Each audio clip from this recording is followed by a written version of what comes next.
الحمدللہ رب العالمین والعاقبۃ للمتقین والصلاۃ والسلام علی رسولہ الکریم اما بعد۔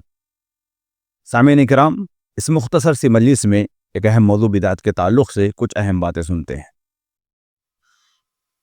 بدعت، نبی کریم صلی اللہ علیہ وسلم کا فرمان، من احدث فی امرنا ھذا ما لیس منہ فہو رد۔ نبی کریم صلی اللہ علیہ وسلم کی شریعت میں، شریعت اسلامیہ کے اندر دین اور ثواب کی سمجھ سے کوئی بھی چیز کا اضافہ کیا جائے اس کو بدعت کہتے ہیں۔ بدعت کی علماء کرام نے بنیادی طور پر دو تعریف کی ہے، دو قسمیں بیان کی ہیں۔ ایک بدعت اعتقاد میں، عقائد میں بدعت، جسے خوارج، جہمیہ وغیرہ بہت سارے بدعتیں انہوں نے عقیدے کے اندر پیدا کریں، یہ بھی بہت خطرناک چیز ہے۔ تو عقیدے کی بدعتیں جو بھی ہوتی ہیں ان سے اپنے آپ کو محفوظ رکھنا چاہیے۔ اور دوسری قسم جو ہے بدعت کی، وہ عبادات میں ہے، یعنی نماز، روزہ، زکوٰۃ، حج، ان ساری چیزوں کے اندر، اعمال کے اندر، عبادتوں میں بدعتیں پائی جاتی ہیں۔ تو بہرحال چاہے وہ بدعت عقیدے میں ہو، چاہے وہ بدعت اعمال اور عبادات میں ہوں، یہ ساری رد ہے۔ ہر بدعت گمراہی کی طرف، اور ہر گمراہی جہنم کی طرف لے جانے والی چیز ہے۔ کل بدعت ضلالہ وکل ضلالۃ فی النار۔ ناظرین کرام، اب علماء کرام نے اس بدعت کی جو دوسری قسم ہے عبادات کے اندر، اس کی 4 قسمیں بیان کی گئی ہیں۔ آئیے مختصر سے اس وقت میں ان 4 قسموں کی طرف ہم نشاندہی کرتے ہیں۔ پہلی قسم عبادات کے اندر کہ ایسی بدعت کو ایجاد کر دیا جائے جس کا کوئی اصل ہی نہیں، یعنی کوئی نماز، کوئی روزہ جس کی کوئی اصل ہی نہیں، اور اس بدعت کے اندر ویسی بدعت کا اضافہ کر دیا جائے۔ اور دوسری قسم علماء کرام بدعت کو لے کر بیان کرتے ہیں کہ وہ چیز اصل میں تو ہے لیکن اس کی صفت کو بدل دیا گیا ہے، یعنی نماز کے بعد کے اذکار مسنون ہیں، سنت سے ثابت ہے، نماز کے بعد دعائیں پڑھنی چاہیے، لیکن نماز کے بعد کے اذکار ایک ساتھ جمع کر کے پوری جماعت کے ساتھ، یہی چیز بدعت اور گمراہی کی طرف لے کے جاتی ہے ساری چیزیں۔ تو یہ چیز بھی بدعت میں داخل ہوتی ہیں۔ بدعت کی تیسری قسم یہ بیان کی گئی کہ وہ چیز اصل میں تو موجود ہے لیکن وہاں پر اس میں اضافہ کر دیا جائے۔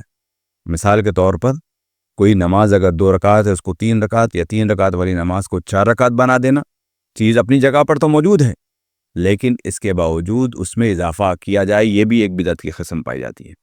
چوتھی قسم بدعت کی اس میں یہ بیان کی گئی کہ اس کے زمانے کو تخصیص کر دیا جائے، مخصوص بنا دیا جائے۔ مثال کے طور پر شعبان میں روزہ رکھنا مسنون عمل ہے، لیکن کوئی نصف شعبان کو، یا شعبان کی کسی خاص تاریخ کو، یا کسی بھی خاص مہینے کی تاریخ کو جس میں شریعت نے جس کی کوئی دلیل نہ ہو، وہاں پر اس دن کا روزہ یا اس وقت کی نماز یا کوئی بھی چیز کو زمانے کے ساتھ خاص کر دینا، یہ بھی بدعت میں ہے۔ مختصر یہ بدعت کے لیے، سننے کے لیے، سمجھنے کے لیے ضروری ہے کہ کوئی بھی چیز نبی علیہ الصلوۃ والسلام کے دور میں اور صحابہ کرام رضوان اللہ علیہ مجمعین کے دور میں اس عمل کا کرنا ممکن تھا، لیکن اللہ کے رسول اکرم صلی اللہ علیہ وسلم نے اور صحابہ کرام کی جماعت نے اس عمل کو نہیں کیا، تو قیامت کی صبح تک وہ سنت اور شرع میں داخل وہ چیز نہیں ہو سکتی۔ اس بات کا خاص خیال رکھنا چاہیے۔ بہت سارے لوگ اعتراض کرتے ہیں کہ مولانا آج جو ہے مائک میں بولتے ہیں، گھڑی پہنتے ہیں اور فلاں چیزیں استعمال کرتے ہیں، یہ کیا بدعت نہیں ہے؟ ساتھیو، ہوش کے ناخن ہمیں لینا چاہیے۔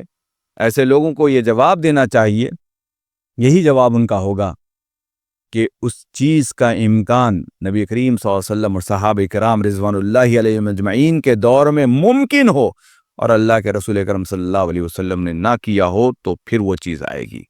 مثال کے طور پر کسی وقت جلوس نکالنا اس دن ممکن تھا، جھنڈے لگانا، مٹھائیاں پکانا، اچھے کھانے پکوان کسی دین کو خاص کر کے، یہ کیا اس دن ممکن نہیں تھا؟ کہ اللہ کے رسول اکرم صلی اللہ علیہ وسلم کی زندگی میں ممکن نہیں تھا؟